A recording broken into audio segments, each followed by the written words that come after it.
ದೀಪಾವಳಿ ಅಂತ ಬಂದಾಗ ನಿಮ್ಗೆ ಏನ್ ನೆನಪಾಗುತ್ತೆ ಸರ್?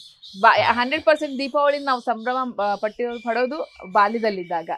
100% ನೀವು ಕೂಡ ತುಂಬಾ ಖುಷಿ ಪಟ್ಟಿರ್ತೀರಾ, ಸೆಲೆಬ್ರೇಟ್ ಮಾಡಿರ್ತೀರಾ. ದೀಪಾವಳಿ ಅಂತ ಬಂದಾಗ ಏನೆಲ್ಲ ನೆನಪಾಗುತ್ತೆ ನಿಮ್ಗೆ ಅಂತ?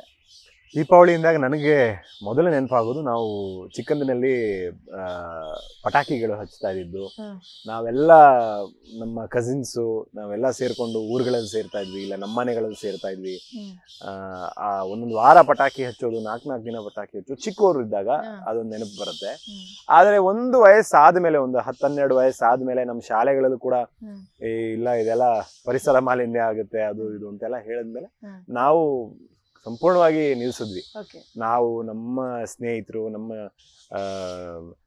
ಕ್ಲಾಸ್ಮೇಟ್ಸು, ನಮ್ಮ ಕಸಿನ್ಸ್ ಎಲ್ಲರೂ ಒಂದು ಏಜ್ ಬಂದಿದ ತಕ್ಷಣ ನಾವು ನಿಲ್ಸಿದ್ವಿ. ಇಲ್ಲ ಬೇಡ, ಬೇರೆ ತರ ಆಚರಿಸೋಣ ಅಂತ ಹೇಳಿ ಅವಾಗಿಂದ ದೀಪ ಹಚ್ಚೋದು, ಎಲ್ಲರೂ ಸೇರಿ ಸಿನಿಮಾ ನೋಡೋದು, ಕೂತಿ ಕುಟುಂಬ ಎಲ್ಲ ಒಟ್ಟಿಗೆ ಸೇರಿ ಊಟ ಮಾಡುವಂಥದ್ದು ಇದೆಲ್ಲ ನಡೆಯುತ್ತೆ. ಬಟ್ ಇವಾಗ ಪಟಾಕಿ ಇಲ್ಲ.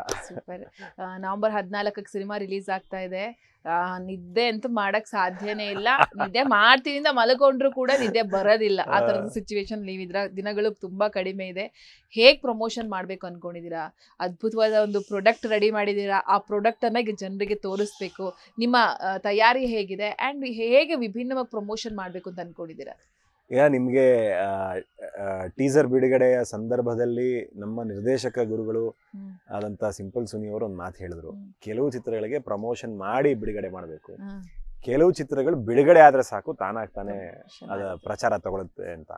ಸೊ ಗತವೈಭವ ಆ ಥರದೊಂದು ಚಿತ್ರ.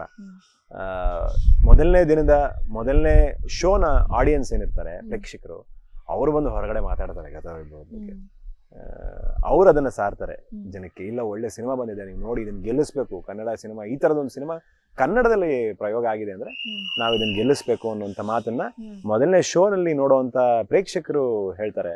ಒಂದು ಪುನರ್ಜನ್ಮದ ಕಥೆ, ಅದರಲ್ಲೂ ನಿಮಗೆ ಸನಾತನ ಧರ್ಮದ ಒಂದಷ್ಟು ಭಾಗಗಳು, ದೇವಲೋಕದ ಅಂಶಗಳು ಹಿಡಿದು ಅಲ್ಲಿಂದ ಮತ್ತೆ ವಾಸ್ಕೋಡಗಾಮ 1498 ಭಾರತಕ್ಕೆ ಸಮುದ್ರದ ಮಾರ್ಗವನ್ನ ಕಂಡುಹಿಡಿಯುವಂಥದ್ದು. ಅದಾದ ನಂತರ ಮತ್ತೆ 1940-20 ದಶಕಗಳಲ್ಲಿ ಸ್ವತಂತ್ರ ಸಂಗ್ರಾಮದ ಸಂದರ್ಭಗಳಲ್ಲಿ ಒಂದು ಕೋಸ್ಟಲ್ ಕರ್ನಾಟಕ, ಕರಾವಳಿ ಕರ್ನಾಟಕ ಅಂತ ಏನ್ ಹೇಳ್ತೀವಿ, ಅಲ್ಲಿ ನಡೆಯುವಂತ ಒಂದು ಘಟನೆ, ಇದೆಲ್ಲದನ್ನು ಕೂಡಿಸಿ ಒಂದು ಚಿತ್ರಕಥೆ ಹೇಗೆ ಮಾಡಿ ಅದನ್ನ ತೆರೆ ಮೇಲೆ ತರುವಂತದ್ದು ಬಹಳ ದೊಡ್ಡ ಪ್ರಯೋಗ. ಆ ಪ್ರಯೋಗ ಕನ್ನಡದಲ್ಲಿ ನಡೆದಿದೆ. ಸೊ ಜನ ಟೀಸರ್ ನೋಡಿರೋಂಥವ್ರು, ಹಾಡ್ ನೋಡಿರೋಂಥವ್ರು, ಮತ್ತೆ ಈಗ ಮುಂದೆ ಐ ಥಿಂಕ್ ನವೆಂಬರ್ ತಿಂಗಳಲ್ಲಿ ನಾವು ಮೊದಲನೇ ವಾರದಲ್ಲಿ ಟ್ರೇಲರ್ ಕೂಡ ಬಿಡುಗಡೆ ಮಾಡ್ತೀವಿ. ಅದೆಲ್ಲ ನೋಡಿದಂಥವ್ರು ಖಂಡಿತವಾಗ್ಲೂ ಇದಕ್ಕೆ ಬೇರೆ ರೀತಿನೇ ಆಶೀರ್ವಾದ ಮಾಡ್ತಾರೆ ಅನ್ನೋ ನಂಬಿಕೆ ನನಗಿದೆ.